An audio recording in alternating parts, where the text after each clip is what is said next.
And now in this CDT Thru Hike gear video, we're going to be doing all the electronic items I'm going to be taking. I'm going to go ahead and start off with the camera that I'm using to film on. It is the same model and type that I took for the last two Thru Hikes, the Sony ZV-1. I feel like the original one did 2 full Thru Hikes and it was pretty well beat up, and I don't think it was going to make another third Thru Hike being as much wear and tear and weather damage and stuff that it was suffering. So I went ahead and got just a new Sony ZV-1.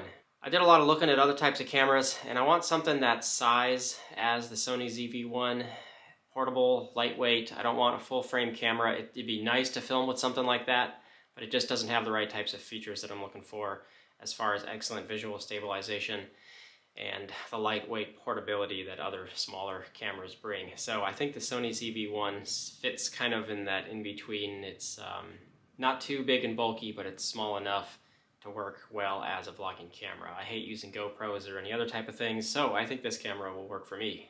And with the camera, I'm going to be bringing along one spare battery.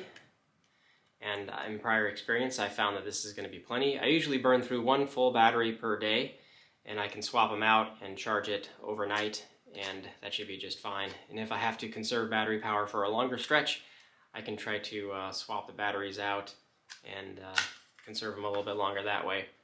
It's got this little plastic recharge case that it comes in, so this is also nice and lightweight, portable, and handy as far as all the battery charging capabilities on trail go. For this year doing the CDT, I'm also going to be bringing along the little Garmin Mini InReach. This thing is awesome. It worked out excellent when I did the PCT. It's everything that I needed as far as getting all messages and GPS tracking and all that. The only thing I really used this for was for the antenna. All the functionality with it I used through an app that the service comes with that I use just right off my phone. So sending messages off the phone is just like normal sending text messages, and you don't have to use any of the clunky functionality and small screen that this thing comes with. It makes it a lot easier to use when just using with the app. I used the annual unlimited subscription plan for the PCT hike, and I think I'm going to do the same out on the CDT. That gave me plenty of uses of using text messages, so I didn't have to worry about that, especially trying to get updates through fire closure areas with my support teams back home. And yeah, this just provided enough of a backup for a secondary GPS location and sending out those messages in those areas where you don't have signal. So I highly recommend something like this if you're doing the PCT or the CDT. Probably don't need something like this on the AT unless you want that little added security for sending messages and tracking for family members back home and stuff.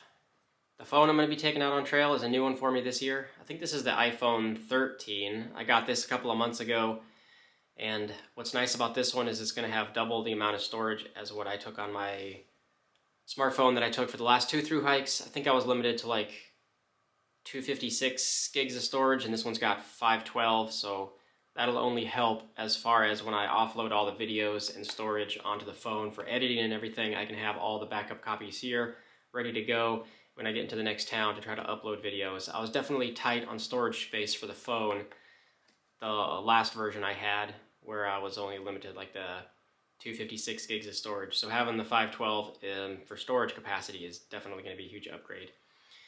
In conjunction with other trail apps and stuff I'm going to be using on my phone, I primarily am just going to be using the Far Out app, as I've used with all my other trails. I think they're excellent. You can get GPS tracking on the route. It'll show all the alternates for the CDT, and any live update user comments will all be current as far as water sources and any other pertinent information that I need. So the Far Out app is definitely excellent if you're doing any long trails as far as that goes. So as far as videos and video editing in conjunction with my phone, the way I'm going to be using all this is just like with the last times. I'm going to film everything with the Sony ZV-1, and then using like smartphone adapter cables and all the extra stuff that I need, I'm going to be downloading all the video clips to the phone. And once I've got all that edited, I use the LumaFusion app, which I think only cost like a one-time $30 fee. It's how I edit everything, and that's been well worth it considering all the editing and trails that I'm going to be hiking in the future and what I've already done. Once I've got a master copy of all the files, I'm going to take along this 1 terabyte portable SSD storage I've also found this works just fine on previous hikes, so I'll have a master copy of all my files loaded onto here, and then when I get into towns, I'll upload the version that will go to YouTube. And that's kind of how I plan to manage the video editing and upload process. Again, there's going to be about a 2-week delay between once I actually start and then the releasing of the videos, just so there's no breaks in any of their videos. You guys can rely on a solid every other day schedule for when the videos start coming out. But I'm starting in mid-April, and towards the end of April is when the first videos should start coming out. So I think the last thing to mention as far as filming is that I'm going to once again have a bunch of these little SSD cards for my camera, and I think I'm going to have enough here to have extra backups of all the raw footage that I film with the camera, so that, I don't know, someday in the future I could do like a total cool 2-hour documentary style montage of the entire hike if I wanted to, but that's a major process and that's a little more than I can handle, so I haven't done that for my other hikes yet. But if I wanted to, I'm going to have all the backup copies of all the clips that I film. And another piece of electronics equipment that I will be having will be my headlamp. The Petzl Actic Core, this is the same one I've taken on the AT and the PCT, still goes strong. I still love it. It's got 3 different white light intensity brightnesses, and this is super bright for hiking at night, which I don't really do. And it's also got a red light for trying to keep the brightness down once you're in camp and you don't want to disturb everybody else.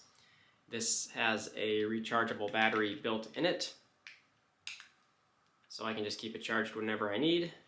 And along with charging everything, I think I'm going to take the 20,000 milliamp backup battery. I took the same one on the PCT.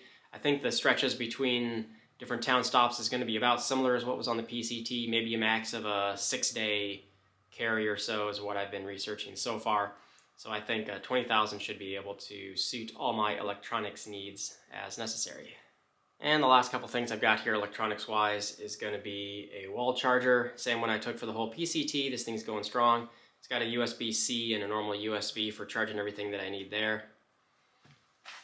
And then all the necessary power cables for the camera, the headlamp, transfer cables, charging the iPhone. I'm also going to bring a pair of headphones for when I'm video editing and I don't want to disturb anybody else. I can just plug in the headphones and be good there. And then most all this electronic gear is going to be stored in this small bag. I got this one from Z-Packs, and this is a little Dyneema bag. So I think I've got all that figured out. Let me know if you got any questions as far as the electronics gear that I'm taking. So thanks for checking this one out, and we'll see you in the next gear video.